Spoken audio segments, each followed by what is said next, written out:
নমস্কার বন্ধুরা, চন্দনার রান্নাঘরে আপনাদের স্বাগত জানাই। আজকে আমি আপনাদের পালং শাক দিয়ে একটা রেসিপি করে দেখাবো। এই দেখুন, পালং শাকগুলো আমি এইভাবে কেটে নিয়েছি, আর এখানে দুটো আলু আমি গ্রেট করে ধুয়ে নিয়েছি।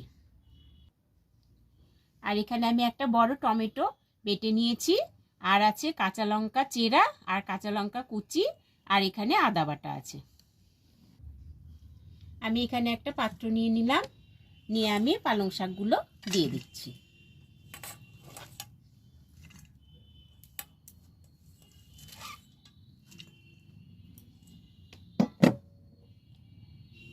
আর দিয়ে দিলাম গ্রেট করে রাখা আলুগুলো।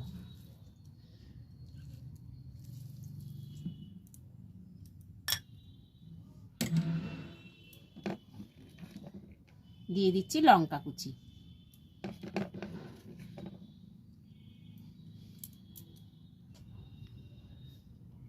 আর দিয়ে দিচ্ছি 2 চামচ বেসন। দিলাম 1 চামচ জিরের গুঁড়ো, 1 চামচ ধনে গুঁড়ো,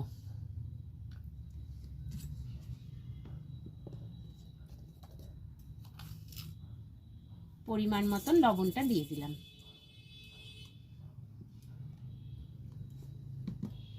দিয়ে আমি এগুলো এবার ভালোভাবে মেখে নেব।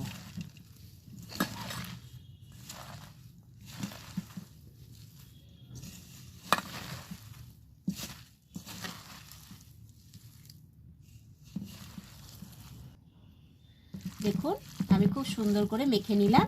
নিয়ে আমি এবারে বড়ার আকারে তৈরি করে নেব।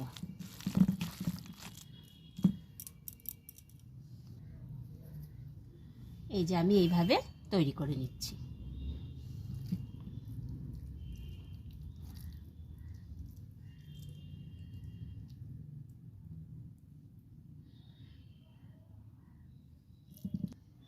এই দেখুন, বড়াগুলো আমার সব তৈরি হয়ে গেছে। কড়াইটা গরম করে আমি তেল দিয়ে দিলাম।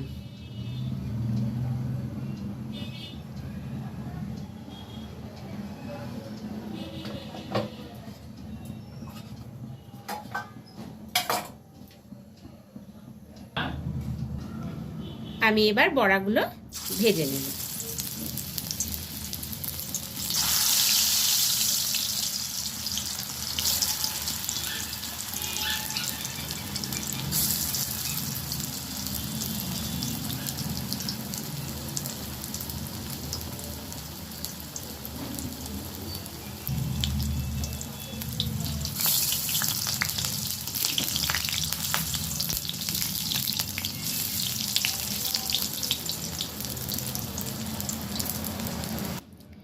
বড়াগুলো আমার সব ভাজা হয়ে গেছে।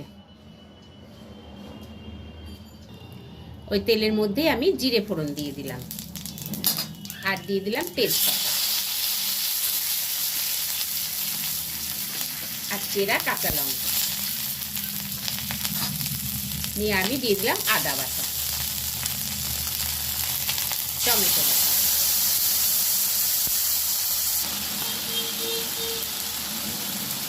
দিয়ে দিলাম জিরের গুঁড়ো, ধনে গুঁড়ো, আর দিয়ে দিচ্ছি হলুদ গুঁড়ো।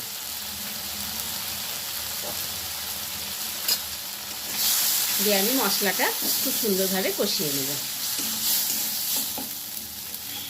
এই রেসিপিটা সম্পূর্ণ নিরামিষ রেসিপি। এবারে আমি জল দিয়ে দিলাম, আর দিয়ে দিলাম পরিমাণ মতন লবণ।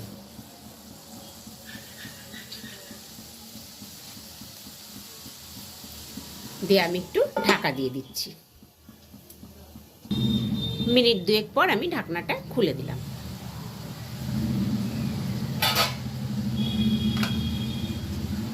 এবারে আমি বড়াগুলো দিয়ে দিচ্ছি।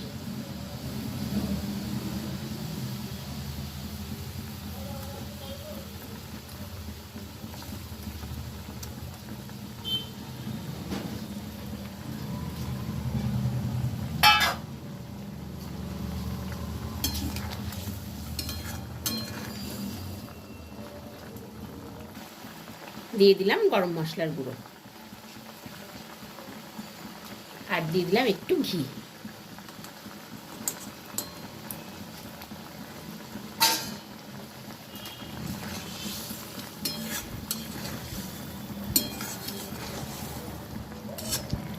পালং শাকের রেসিপিটি আমার হয়ে গেছে, আমি এবার নামিয়ে নেব।